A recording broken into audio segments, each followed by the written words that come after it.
Hey everyone, welcome back for another deep dive. Excited to be here. Today we're diving into the case of Richard Ramirez. The Night Stalker. You got it, the Night Stalker. Our listeners sent over so much on this case. Yeah. We have the Wikipedia entries on Ramirez and the Night Stalker. Mm-hmm. Plus we've got that Netflix documentary series and a really in-depth article all about his life. Sounds like a lot. It is. We're going to try to untangle this whole story. His background, the terror that, he unleashed on California. Right.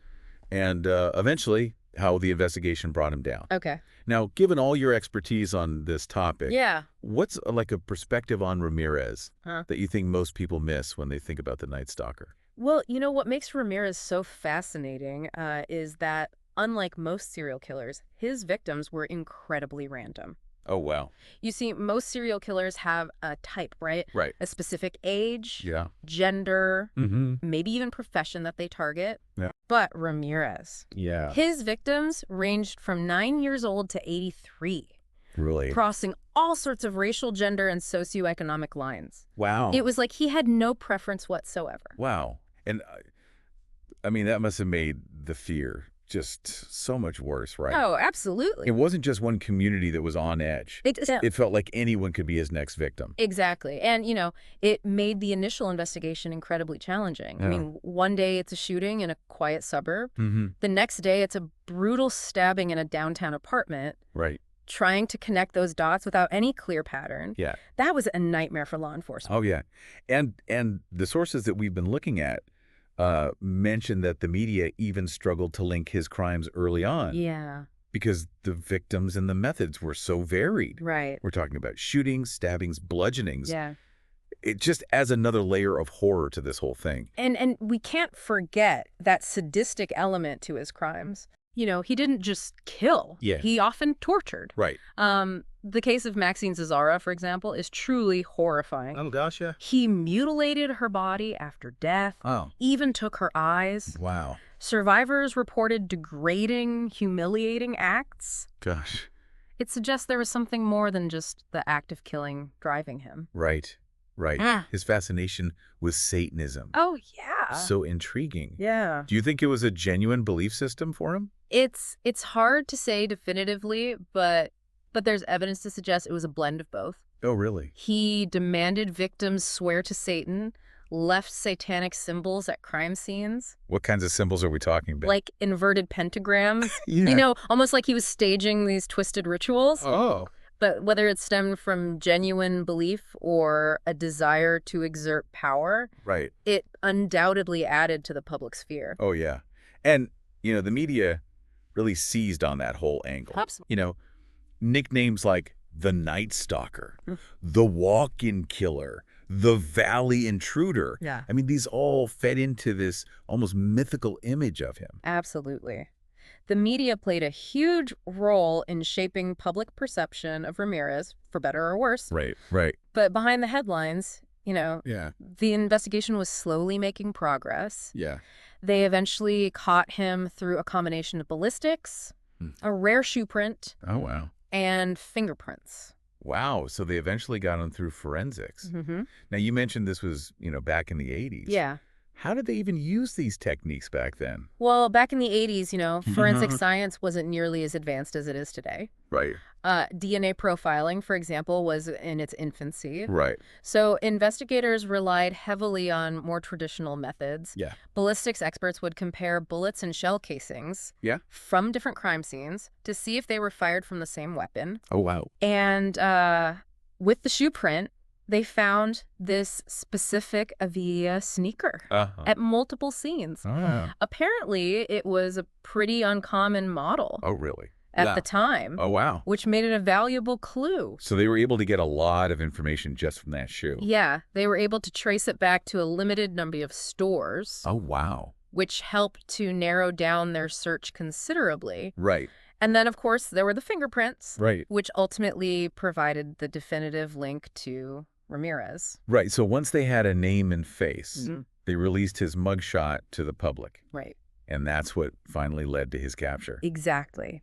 Imagine the power of mass media back then. Oh, yeah. Before the internet, social media. Yeah. His face was plastered everywhere. Right. The whole city was basically on a manhunt. Wow, that must have been just an incredible amount of pressure for law enforcement. Oh, it was. And the relief when they finally got the call. Yeah. Citizens in East Los Angeles spotted him. Oh, wow. Recognized him from the news. Right. He was actually apprehended by a group of people who weren't going to let him get away. Oh, wow. The sources actually said he was severely beaten by those citizens. Wow. I guess vigilante justice was just fueled by months of fear and anger. Absolutely. His capture was a huge relief for the city. Right. But, the story didn't end there, did it? Right. The trial was just beginning. Right, and that trial would become one of the longest and most expensive in California's history. Indeed. It was a media circus, and Ramirez, true to form, continued playing up his satanic image. Oh, wow. Yelling, "Hail Satan!" in court, drawing pentagrams on his hand, even proposing marriage to a woman in the audience. Wow. He seemed to revel in the attention, even in the face of overwhelming evidence against him. It's chilling to think that even during the trial, this sense of fear and danger persisted. Yeah. There was even a juror that was murdered during that time, though it was later determined to be unrelated to the case. Right. It speaks to the level of paranoia that just gripped the city. Absolutely. This wasn't just a trial, it was a cultural moment. Right. And amidst all of this, we haven't even touched on Ramirez's psychology. What could possibly drive someone to such darkness? Yeah. His childhood offers some clues. Right. It was incredibly traumatic. His cousin, Mike, Yeah. a Vietnam vet, Uh-huh. would brag about war crimes. God. He even murdered his own wife in front of Ramirez when he was just a teenager. Oh, my gosh. Imagine being exposed to that level of violence at such a young age. That's horrific. And it doesn't end there. Right. The sources mentioned Ramirez was a heavy drug user, Yeah. starting with marijuana and alcohol at age 10, Wow. then escalating to LSD and cocaine. Gosh. Clearly, this played a role in his downward spiral. Absolutely. And some experts believe he may have also suffered from schizotypal personality disorder. What is that? Well, it's characterized by distorted thinking, unusual beliefs, and difficulty forming relationships. So for those who aren't familiar with that, could you explain a bit more about what that disorder entails? Of course. People with schizotypal personality disorder often have trouble distinguishing between reality and their own thoughts and fantasies. No. They might have odd beliefs, Yeah. superstitions, Right. or even believe they have special powers. Oh, wow. They also tend to be socially isolated and have difficulty expressing emotions. So, if Ramirez was indeed dealing with this disorder, along with the trauma Yeah. and the drug abuse, Right. it paints a pretty bleak picture of his internal world. Indeed. It suggests a complex interplay of factors that ultimately led him down a very dark path. Right. But it also raises questions about whether things could have been different. Right. With early intervention, a more stable environment, access to mental health care. Right. It's a question that haunts many of these cases, doesn't it? It does. Could we have stopped the monster before he was created? It's a question worth pondering, especially as we delve further into the impact Ramirez's crimes had on society as a whole. It's interesting to consider that as horrifying as Ramirez's crimes were, they actually spurred some positive changes in law enforcement. Okay, now that's what I call a silver lining. Yeah. Tell me more. Well, the Night Stalker investigation was massive. Yeah. It really pushed the boundaries of forensic science and investigative techniques. Especially considering this was the 80s. Exactly. Before DNA profiling was widely used. Yeah. So they were working with what? Right. Fingerprinting, ballistics, eyewitness accounts. Exactly. Right. And the randomness of his victims, the lack of a clear pattern, made it even more challenging. Yeah. But it forced investigators to become more creative, more collaborative. Yeah. They had to share information across jurisdictions, pool resources, think outside the box. And that's how they were able to connect him to those Avia sneakers. Right. Which ultimately led to his identification. Precisely. Wow. That case, along with others from that era, really highlighted the need for a more centralized national database for criminal records. So they could connect the dots more easily. Yes. Even across state lines. Exactly. Wow. And that eventually led to systems like CODIS. Oh, wow. The Combined DNA Index System. Yeah. which revolutionized criminal investigations. It's amazing to think how this one case, as horrific as it was, had such a ripple effect. It did. A dark catalyst for progress, in a way. Yeah, and it also had a profound impact on public perception, particularly in California. Yeah. I mean, people were terrified. I bet. They started locking their doors and windows, installing security systems, being much more cautious. I can only imagine the idea of this shadowy figure, the Night Stalker, breaking into homes in the dead of night. Preying on innocent people? It's the stuff of nightmares. Absolutely. Yeah. It shattered this sense of safety and security that people had. Yeah. And it led to this almost siege mentality in some communities. Yeah. People were arming themselves, forming neighborhood watch groups. Oh, wow. It was a very tense time. Like the city itself was holding its breath, waiting for him to be caught. Yeah, it's a great way to put it. Yeah. And even after his capture and conviction, the scars remained. Yeah. It changed the way people thought about crime, about vulnerability. It's like a collective trauma, isn't it? It is. Wow. And it's something that many people, particularly those who lived through that time, still carry with them today. It's fascinating and kind of disturbing. It is. How this one individual could have such a widespread impact. But we also have to acknowledge that even after his capture, Ramirez continued to exert a strange sort of power, didn't he? He had this bizarre fan base that grew while he was on death row. It's a phenomenon we see with many charismatic or infamous criminals. Right. The celebrity aspect takes on a life of its own. Oh, yeah. Detached from the horrific reality of their crimes. Right. People become fascinated by the darkness, the macabre, and Ramirez. Right. With his satanic persona and defiant attitude, seemed to cultivate that image. He did. Yeah. And it's important to remember that those who were drawn to him, who saw him as some kind of anti-hero or folk devil, were engaging with a very distorted version of reality. Yeah. They were ignoring the real pain and suffering he inflicted on his victims and their families. It's a dangerous kind of romanticization. It is. Yeah. And it's something we need to be mindful of, particularly in our current media landscape, where true crime is so popular. Oh, yeah. It's easy to get caught up in the sensationalism, the psychological puzzle. Right. But we can't lose sight of the human cost of these crimes. That's a powerful reminder. Yeah. But I think we also have to acknowledge the victims in all of this. Absolutely. Their stories. Yeah. Their bravery shouldn't be overshadowed by the notoriety of their attacker. Absolutely. Yeah. There were survivors who showed incredible strength and resilience in the face of unimaginable trauma. Right. And there were families who had to pick up the pieces to grieve and heal after losing loved ones in such brutal ways. They're the unsung heroes in this story. They are. They endured the unimaginable and found a way to move forward. They did. Yeah. And their stories deserve to be heard and remembered. Well said. Thank you.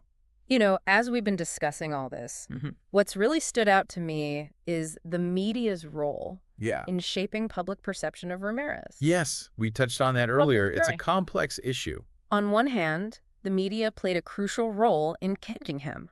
They broadcasted his image, his description, which ultimately led to those citizens recognizing him and alerting the police. It was a kind of crowdsourced manhunt. Exactly. Yeah. But on the other hand, there's this question of whether the media, perhaps unintentionally, also contributed to his mystique. Right. His notoriety, the way they covered the case, the dramatic headlines, the focus on the satanic elements, it all fed into this larger-than-life image of Ramirez. It's like they were turning him into a boogeyman. Exactly. A figure of morbid fascination. Exactly. And that's something we need to be careful of. Even today, we need to find a balance between informing the public and sensationalizing these crimes. It's a delicate line to walk. It really is a delicate line. So, as we wrap up this deep dive into Richard Ramirez, the Night Stalker, is there anything else from all the sources that we've looked at that you think is particularly noteworthy? You know, what really stuck with me is this idea of how Ramirez's crimes affected everyday life. Right. Even beyond the immediate fear. Oh, I think I see where you're going with this. Yeah. So we talked about law enforcement. We talked about public perception. But what about like the ripple effect. Exactly. On the way people interacted with, like, the world around them. Think about it. Yeah. Ramirez was notorious for breaking into homes. Yeah. Often through unlocked doors or windows. Right. It created this profound sense of vulnerability, of not even being safe in your own home. Right. It's like his crimes left this invisible residue of fear. Yes. That seeped into society. Did people start, like, double-checking their locks more often? Yeah. Installing security systems. Absolutely. Maybe even being less trusting of strangers. Absolutely. You know, his crimes tapped into a primal fear. This feeling of being hunted in the darkness. That kind of fear. Yeah. Very difficult to shake off. Right. Even when the immediate threat is gone. And, you know, parents must have been so much more protective of their children. Oh, absolutely. Maybe even, like, a little afraid to let them play outside alone. You can imagine a whole generation of kids growing up in the shadow of the Night Stalker. Right. Their childhoods subtly shaped by the fear that gripped the city. Right. Maybe they developed, like, habits of vigilance. Yeah. Anxieties they couldn't fully explain. That lingered into adulthood. Absolutely. It's almost like a cultural memory. Yes. Passed down, even if it's not explicitly talked about. Like a ghost in the machine.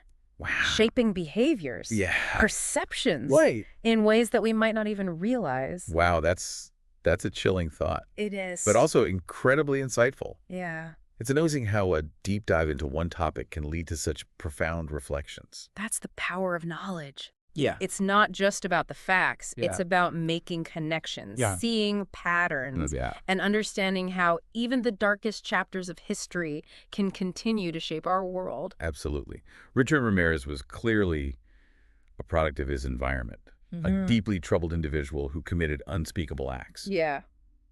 But as we've discussed today, you know, his story is about more than just evil. Right. It's about understanding the complex web of factors that can lead someone down such a dark path.